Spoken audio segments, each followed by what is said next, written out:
Hey guys, the Langbanger. I have a new profile for you, and this is actually an update to one of my favorite decks, probably of all time, that really never got a chance to take off, and that's Exodia. So this has been around since the beginning, around, with the original show. I mean, there's a lot of nostalgia and lots of stories and things in the past with this archetype and alternate win condition.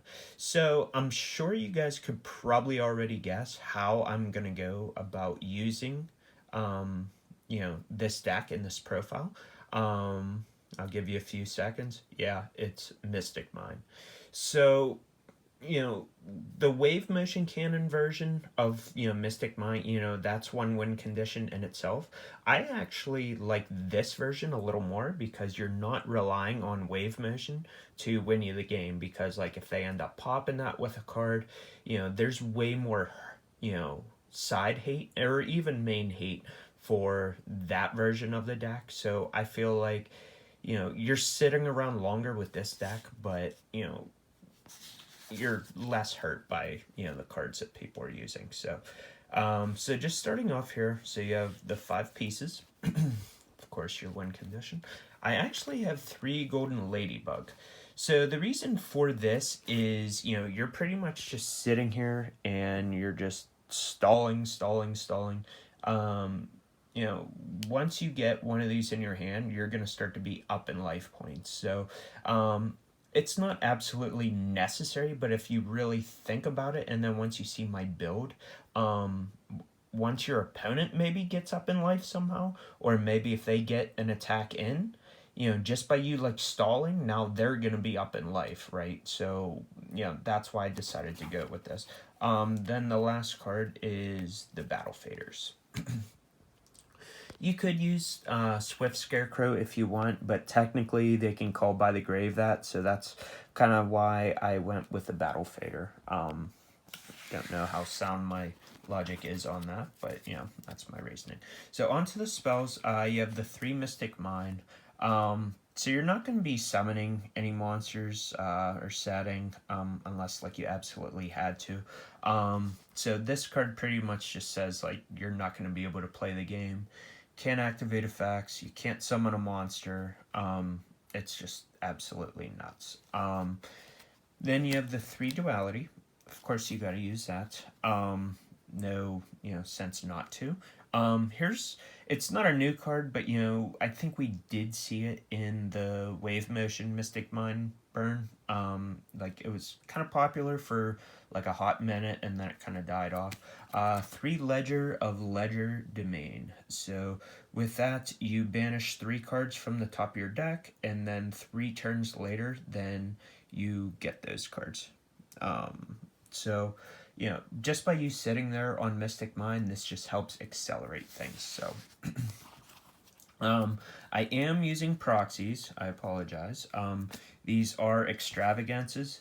Obviously, it's definitely not Pot of Desires. I would just definitely be the most gutsiest man ever and somehow pray that you're not banishing your pieces. But that card's just way out of my price range. I really don't drop money on this game anymore. May use this at a last chance qualifier at nationals, and then I'll just have the extravagances to borrow. But yeah, just throw 15 cards in your extra deck. These are draw power. Definitely use that. And then the last spell is 1 Day of Peace. So onto the traps. So you have 3 Wabiku. You have 3 Threatening Roar. I always like using that or these cards in certain strategies. So even though you do have the Mystic Mine, I mean, if somehow you don't see the Mystic Mine, or if your opponent pops it, then you still have some other cards to rely on. So you have the Faders, and then you have these 6 just to stop a battle. And then I'm also using a lot of draw power. So you have 3 Reckless Greed, you have 3 Jar of Greed, 3 Legacy of Yada. So that's 39 cards right there, I believe. So my last card is a metaverse. So you can use Demise of the Lands. You can use more metaverses if you want. So it's like kind of my thought process. I want to get to the Mystic Mine, but I don't want to use a whole bunch of cards that, like, once I get Mystic Mine on the board, then it'll end up being dead. So, like, I didn't want to go too crazy on it, and I'm actually using, like, a lot of draw power, like the dualities. I mean, 1 day a piece. So, I'm hoping to just hit that, Legacy of Yada, Jar, Reckless Greed. So that's kind of my thought process on that. So let me know what you guys think of this deck down below. Sadly, it's not, your old school, like Exodia. This is the stall version. Some people may enjoy this, some people may not, but I actually think this is really cool.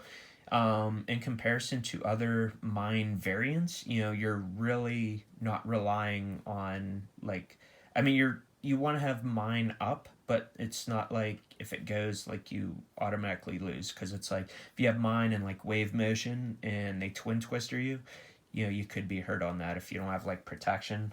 That's kind of the other thing. Like, I'm not using, dark bribes, seven tools of the bandit, whatever, like, sort of cards you're afraid of your opponent using to, like, get rid of your board. Like, I'm not using that, right? So it's like, if they do something to wipe a card on the board, like, I have backup, or, I can flip some cards to draw and then just continue to hammer away the next turn. So yeah, let me know what you guys think down below, and I will talk to you later. Peace.